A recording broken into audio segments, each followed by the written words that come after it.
Moving back to Australia, it may not be getting a lot of media attention at the moment, but the implementation of the NDIS, as well as how to pay for it, is going to be a major issue for the Abbott government in this term and going forward because of the ongoing cost of the scheme. The Labor Party claimed in its last budget that it had funded the thing well into the future, but of course that's on some pretty dodgy numbers in my view. At least we'll see what the relevant minister who has to implement the thing, Senator Mitch Fifield, thinks. Welcome to the program. Thanks very much, Peter. Straight off the bat, I mean, how many people, in rough terms, do you think will end up being eligible for the NDIS?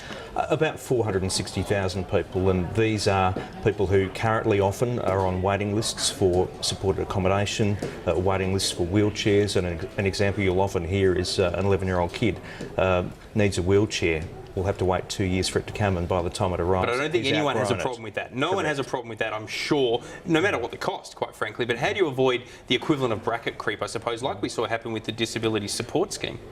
Well, it's important to keep the scheme focused on those who are most in need, and this scheme is aimed at those people who have permanent and significant disabilities. About 460,000 people. Contrast that with the disability support pension, which is an income support scheme, not related to the NDIS, but there are over 800,000 people on that scheme. But that has crept up to that. It wasn't always so high. That's right, but there are different eligibility criteria for the NDIS compared to that for the DSP.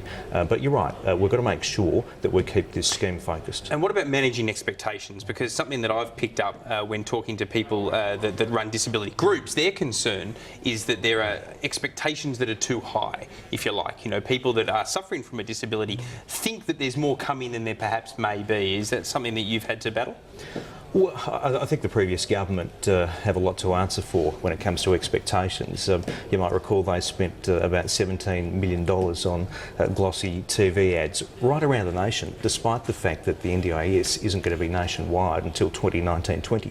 So I think it's very important that whenever government, whichever side is talking about the NDIS, they do so factually and using unadorned language, because we don't want to because otherwise people who are the most needy, their expectations are getting raised beyond what the government will be able to deliver, and that's frankly outrageous. What about the funding, though? Because you're going to run into significant problems internally, even though I know that the government supports the scheme, but internally as the budget crunch comes, you know, your Finance Minister Matthias Cormann, your Treasurer Joe Hockey, they're going to be looking at this and they're going to be thinking, wow, that's a big spending area, and therefore it's an area that we could perhaps try to tighten up a little bit. How do you battle that?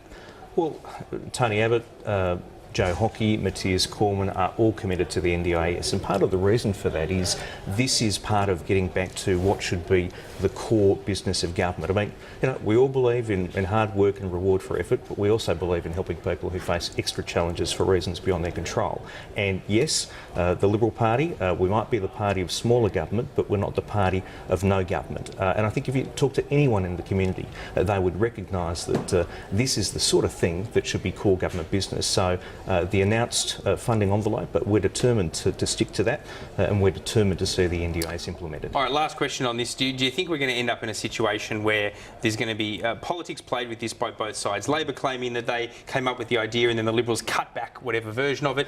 You guys saying that, sure, they came up with the idea, but they were never able to pay for it. It's only because of us that you can say, well done, the scheme's in place. Look, I think there's no doubt that Labor will play politics.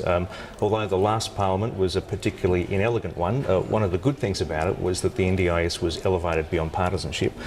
Labor haven't been able to resist temptation to make all sorts of allegations that we're going to hack the scheme, we're going to privatise it, you name it, they say we're going to do it. It's all rubbish, and you know, I just would urge Labor to identify this as one area of public policy that the Parliament comes together, elevates beyond partisanship, and that we can work together to make it the best possible scheme. Hear to that. Senator Mitch Fifield, appreciate you joining us on PVO News Hour. Thanks for being there. Thanks, Peter.